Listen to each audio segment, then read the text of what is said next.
Being the leader of the free world, you have a unique opportunity to bring about a huge, drastic transformation across the world, especially from the women's perspective that Cherie so eloquently spoke about. In India, in Telangana, we do a bunch of things with the private sector as well. We work with Cisco in a program called Women Rock IT. We also work with Microsoft, another US company, in what is called as Girls in Technology. We also work with Facebook in what is called as Boost Your Business. We work with ICICI and a bunch of private sector players. My question to you is, how can a government, be it the United States or India or any other province in India or across the world, how can a government ensure that we do more in terms of policies for bringing in more women into workforce, ensuring that they're skilled, and also how can we work with the private sector in ensuring that we give a larger share to women, which is what we've been talking about. Well, thank you, and thank you for having me here today on this remarkable panel.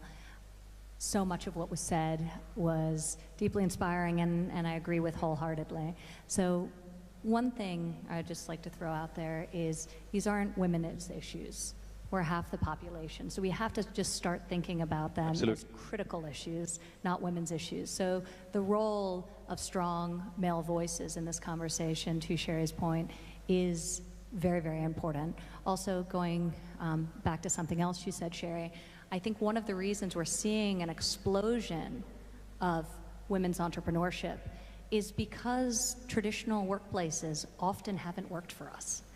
We are disproportionately providing unpaid care while also needing to support our families financially. In the vast majority of American homes now, all parents work.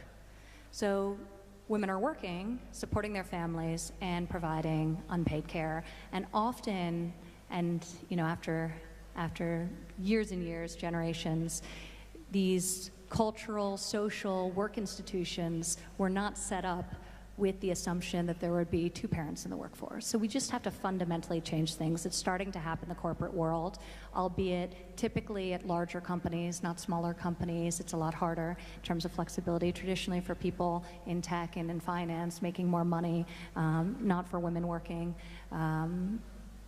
at the lower income end of the spectrum. So I think that's where government policy comes in, and we need to start thinking about ways to support the modern workforce and the modern reality of dual income households. I think technology is a great driver of entrepreneurship because a lot of women are leaving and saying this doesn't work for me, and it's emboldening them to go out on their own. Technology is reducing barriers to starting new businesses. It's creating flexibility around schedule. So you can work just as many hours or more, but maybe you work some of them after you've put your child to sleep from your living room or from your kitchen table. So I think technology offers tremendous opportunities to women and women entrepreneurs, and we're seeing that in terms of the explosive global growth and domestic growth we're experiencing in the United States.